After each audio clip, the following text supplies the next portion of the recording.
नमस्कार, ये है इंडिया में आपका स्वागत है। मैं हूं नवीन कुमार। आज आपको छुआछूत की कहानियों के जीवित चलचित्रों से मिलवाएंगे। आपको सारी किताबों को एक किनारे रख दीजिए। संविधान के अनुच्छेदों, धाराओं और उपधाराओं को भी भूल जाइए। भूल जाइए कि नेता क्या कहते हैं और यह भी भूल जाइए कि अपने आप को महान बताते रहना हमारी कोई नैतिक विवशता है। आज उस कुएं पर चलिए जहां पहरा है। उन लोगों से मिलिए जहां पानी नहीं भर सकते दलित। उस इलाके को देखिए जहां हिंदुत्व के कूड़ेदान में सड़ी हुई जातीय व्यवस्था गुलदस्ते की तरह सजा कर रखी गई है। आज भी जिंदा है ठाकुर का कुआं।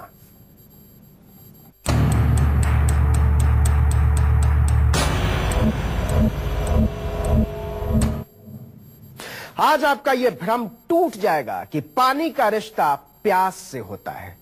पानी और प्यास के बीच एक ऐसी दीवार भी होती है जिसे समय का हथौड़ा आज तक नहीं तोड़ पाया। संविधान की 21वीं अनुसूची में साफ साफ लिखा है कि सम्मान के साथ अर्थपूर्ण जीवन इस देश के हर नागरिक का मौलिक अधिकार है। उसी संविधान में यह भी लिखा है कि अगर इस अधिकार पर डाका पड़ता है तो सीधे सुप्रीम कोर्ट उसे वापस दिलवाएगा। लेकिन बुंदेलखंड के दलितों को सिर्फ इतना पता है कि वो अछूत हैं और वो अगड़ों के कुएं पर पानी नहीं भर सकते। कुंदन। हाँ, क्या ठाकुर बुला रहे हैं तुम्हें? अब हमने क्या किया?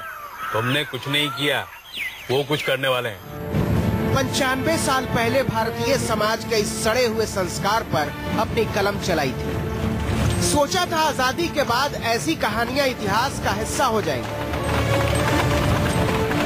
भूरी से मिलिए, संपत से मिलिए, राकेश को सुनिए, अक्षय को देखिए, आज भी जिंदा है ठाकुर का कुआं। नहीं भरने देते। क्यों नहीं भरने देते? कि यहाँ पे पुराने जमाने से रीत चली आई है। यहाँ पर कोई चढ़ता नहीं रहा कुआं। गाँव में चाहे जितने कुआं खुद जाए, चाहे जितने कोनो कुआं में चढ़ने का वो नहीं ना। इस पानी की तरफ देखते हुए भी दहशत होती है, लेकिन इसे पीते हैं हमीरपुर के गोसियारी गांव के दलित।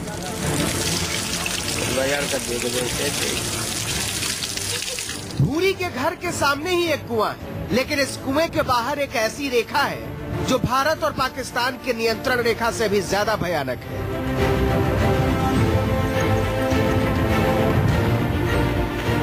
गोसियारी के दलितों के मजाल नहीं कि इस रेखा का अतिक्रमण कर सके। अतिक्रमण छोड़ दीजिए, वो इस कुएं के आसपास भी नहीं फटक सकते। लगे फेंके का तैयार ही जाए। हाँ, अच्छा। अगर घड़ा धर जाए तुम कुआं पे तो फेंक देंगे और ये गाली गिलाजी देंगे। जाति व्यवस्था के खांचे में पटा हुआ एक सड़ा हुआ समाज यहाँ बास मारता है। सवर्ण होने की उच्चता के बोध के सामने गोसियारी में आदमी होने के गुमान की रोज धज्जी उड़ती है। इस यकीन की हिम्मत क्या आप करेंगे कि एक सड़ा हुआ समाज यहाँ बास मारता है।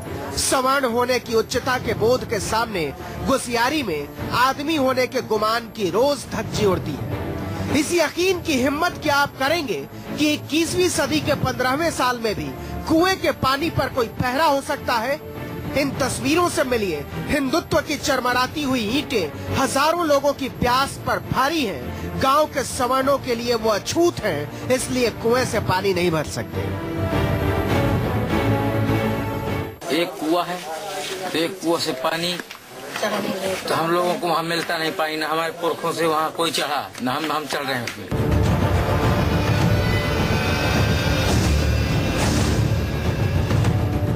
कुआं छोड़ दीजिए, गोसियारी के दलित सरकारी हैंडपंप को नहीं छू सकते। अगर ऊंची जाति के लोगों को पता चल गया तो जान पर आफत आ जाती है। किताबें झूठ कहती हैं, सरासर झूठ, कि भारत में अब अछूत नहीं होते हैं और आप उन्हें अपने सामने देख रहे हैं।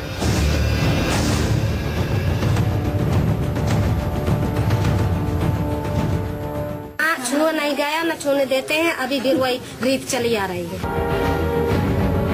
दलित अगर अपने बर्तन कुएं के चबूतरे पर भी रख दे तो ऐसा लगता है जैसे कयामत टूट पड़ी है। इस शर्म के कांटों को गांव के सवर्ण ताज की तरह सजाए बैठे हैं। बेहिचक कहते हैं, इसमें गुनाह क्या है? ये कौन आ रही है पानी भरने? अभी क्या बता दें, रोज का वही।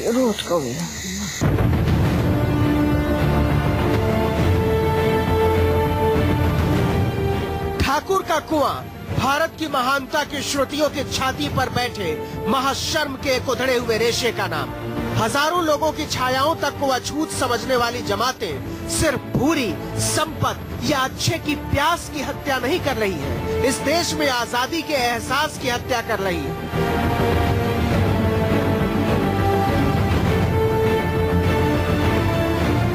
अफसोस ये है कि अफसर इस एहसास के हत्यारों के आघोषित सरपरस्त की तरह लगते हैं।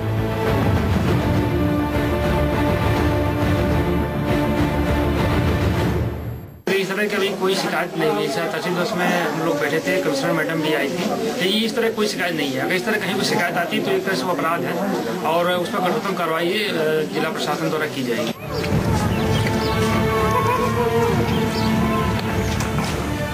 भूरी की पूरी उम्र बीत गई, संपत की मां मर गई। राकेश को डर लगता है कि उनके बेटे को भी कुएं पर जाने से रोका गया तो इस डर से डरिए, क्योंकि ये वो डर है जो बढ़ता गया तो आदमी और आदमी के बराबर होने के एहसास को खा जाएगा, और जिस दिन ये एहसास मर गया ये मुल्क जिंदा नहीं बचेगा। राजेश सोनी, हमीरपुर, न्यूज़ 24।